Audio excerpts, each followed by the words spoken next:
오늘 하나님의 말씀은 말라기서 2장 1절에서 9절입니다. 너희 제사장들아, 이제 너희에게 이같이 명령하노라. 만군의 여호와가 이르노라. 너희가 만일 듣지 아니하며 마음에 두지 아니하여 내 이름을 영화롭게 하지 아니하면 내가 너희에게 저주를 내려 너희의 복을 저주하리라. 내가 이미 저주하였나니 이는 너희가 그것을 마음에 두지 아니하였음이라. 보라, 내가 너희의 자손을 꾸짖을 것이요 똥 곧 너희 절기의 희생의 똥을 너희 얼굴에 바를 것이라. 너희가 그것과 함께 저하여 버림을 당하리라. 만군의 여호와가 이르노라. 내가 이 명령을 너희에게 내린 것은 레위와 세운 나의 언약이 항상 있게 하려 함인 줄을 너희가 알리라. 레위와 세운 나의 언약은 생명과 평강의 언약이라. 내가 이것을 그에게 준 것은 그로 경외하게 하려 함이라. 그가 나를 경외하고 내 이름을 두려워하였으며 그의 입에는 진리의 법이 있었고 그의 입술에는 불의함이 없었으며 그가 화평함과 정직함으로 나와 동행하며 많은 사람을 돌이켜 죄악에서 떠나게 하였느니라. 제사장의 입술은 지식을 지켜야 하겠고 사람들은 그의 입에서 율법을 구하게 되어야 할 것이니 제사장은 만군의 여호와의 사자가 됨이거늘 너희는 옳은 길에서 떠나 많은 사람을 율법에 거스르게 하는도다. 나 만군의 여호와가 이르노니 너희가 레위의 언약을 깨뜨렸느니라. 너희가 내 길을 지키지 아니하고 율법을 행할 때 사람에게 치우치게 하였으므로 나도 너희로 하여금 모든 백성 앞에서 멸시와 천대를 당하게 하였느니라. 말라기서 2장 1절에서 9절은 두 번째 질문에 대한 그런 답에 해당되는 거죠. 두 번째 질문이 뭐냐면 말라기서 1장 6절에 나오거든요. 내 이름을 멸시하는 제사장들아, 나 만군의 여호와가 너에게 이르기를 아들은 그 아버지를 종은 그 주인을 공경하나니 내가 아버지일진데 나를 공경함이 어디 있느냐?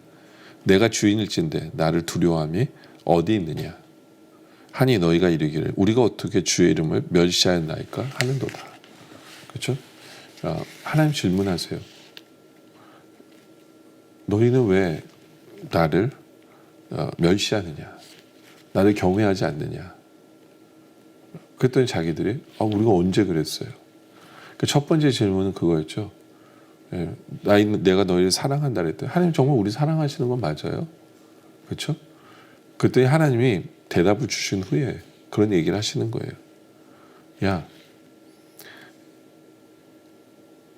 지금 너희들이 나의 사랑을 얘기하는데 내가 너희를 사랑하는지 너희들이 사랑받지 못한다라고 생각되는 이유가 너희들이 나를 멸시하기 때문이야. 너희들이 나를 경외하지 않고 너희들이 마음대로 사니까 바로 거기에 문제가 있는 거다 라고 얘기하시는 거거든요. 그러면서 오늘 읽은 2장에 가서 어떤 문제를 지적하시냐면 1절에 보니까 너희 제사장들아 이제 너에게 이같이 명령하노라. 그렇죠? 제사장에게 말씀하세요. 이게 문제가 뭐냐면 제사장이 문제예요. 제사장이 백성들을 이끄는 제사장이 역할을 제대로 못한 거예요. 제사장이 문제다. 제사장이 뭐 하는 사람이에요? 제사장이 할 일은 뭐냐면 하나님과 백성을 연결시키는 역할을 해야 돼요. 중간에서의 그 역할을 잘해야 되는 거예요, 제사장이. 근데 이 역할을 하지 못하고 있어요. 이 역할을 하지 못하고 있는 거예요. 그래서 하나님께서 제사장들에게 얘기를 하시는 거예요. 그러면서 2절에 이렇게 얘기해요. 만군의 여호와가 이르노라 너희가 만일 듣지 아니하며 마음에 두지 아니하며 내 이름을 영화롭게 하지 아니하면 내가 너에게 저주를 내려 너희의 복을 저주하리라. 내가 이미 저주하였나니 이는 너희가 그것을 마음에 두지 아니하였습니다. 뭐예요? 너희가 제사장 역할을 제대로 감당하지 못하니까 오히려 너희가 생각하는 그 복이 너에게 저주가 될 거야 라고 얘기하는 거죠. 굉장히 무서운 말이에요. 예를 들면 하나님께서 우리에게 물질의 복을 주셨어요. 물질의 복을 주셨어요. 근데 이게 계속해서 복이 되게 하려면 하나님이 복되게 하셔야 돼요. 복되게 하셔야 돼요. 근데 하나님이 주신 이 물질의 복, 근데 이 복 때문에 저주가 된다는 거죠. 예? 물질 때문에 자녀들이 망가지고, 그렇죠? 물질 때문에 가정이 깨지고, 물질 때문에 가정에 싸움이 일어나고, 돈 때문에 뭐 이런 게 물질이 복이 저주가 되는 거죠. 그러니까 하나님 그렇게 하시겠다는 거예요. 그렇게 하시겠다. 예. 그러니까 제사장은 제사장의 역할을 제대로 해야 돼요. 예. 제사장의 역할을 제대로 해야 돼요.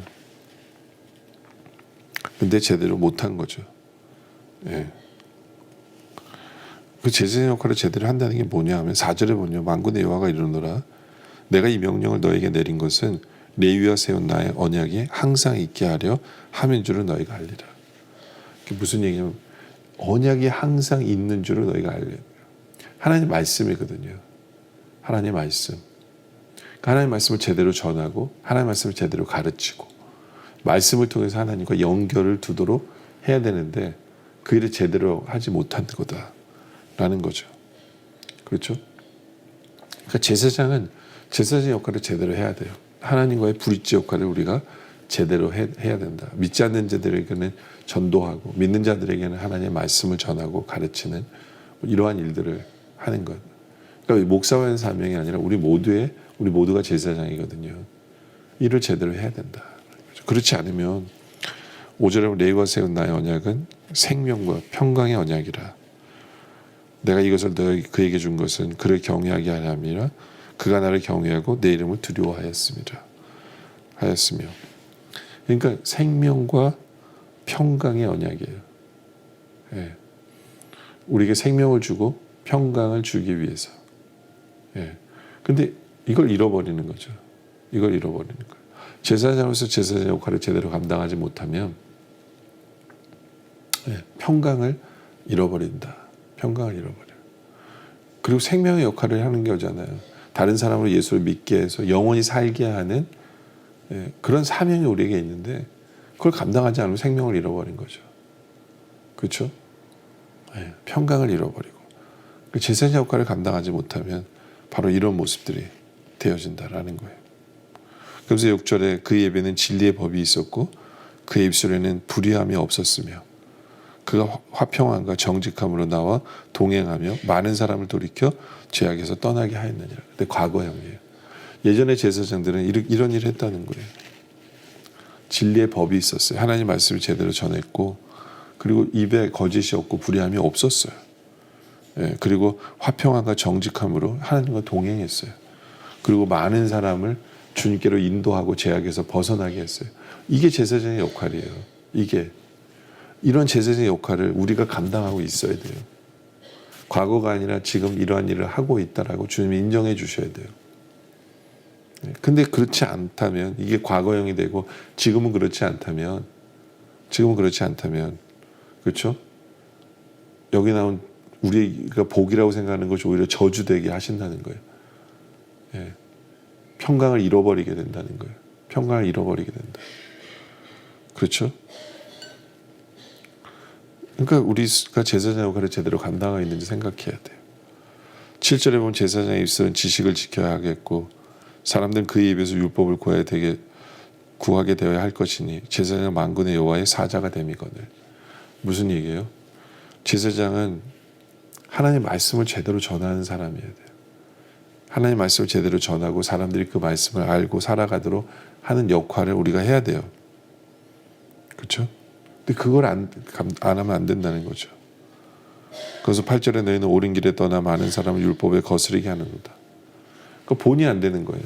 제사장이 말씀을 전하고 가르치고 삶에 먼저 본이 돼야 되거든요. 본이 되는데 제사장이 먼저 본이 되질 않아요. 오히려 율법에서 거슬리게 되죠. 나 만군의 여호와가 이르노라 노니 너희가 레위의 언약을 깨뜨렸느니라. 예, 너희가 레위의 언약을 깨뜨렸어요. 그러니까 복이 저주가 될 수밖에 없고, 그렇죠? 예, 생명의 역사가 없고 화평이 깨어질 수밖에 없는 거예요. 깨어질 수밖에 없는 거죠. 왜요? 레위 언약을 깨뜨렸기 때문에. 그래서 9절에 하나님 말씀하세요. 너희가 내 길을 지키지 아니하고 율법을 행할 때 사람에게 치우치지 아니하였으므로 나도 너희로 하여금 모든 백성 앞에서 멸시와 천대를 당하게 하였느니라. 그렇죠? 제사장은 존경받아야만 하고 존경받는 사람들인데 불구하고 이제는 하나님께서 멸시와 천대를 받게 하신다는 거예요. 멸시와 천대를 받게 하시는 그 안타까운 상황에 몰리게 되어진다. 왜요? 제사장이 제사장의 직분을 제대로 감당하지 못하니까. 예. 하나님이 우리를 왕 같은 제사장이라고 분명히 말씀해 주셨는데 우리는 제사장의 역할을 제대로 감당하고 있습니까? 예. 정말 6절의 말씀 바로 이러한 모습으로 살아야 돼요. 예. 우리 입에는 진리의 법이 있고 하나님 말씀이 있어요. 예. 그리고 우리 입술은 거짓이 없어요. 불의함이 없어요. 죄악이 없어요.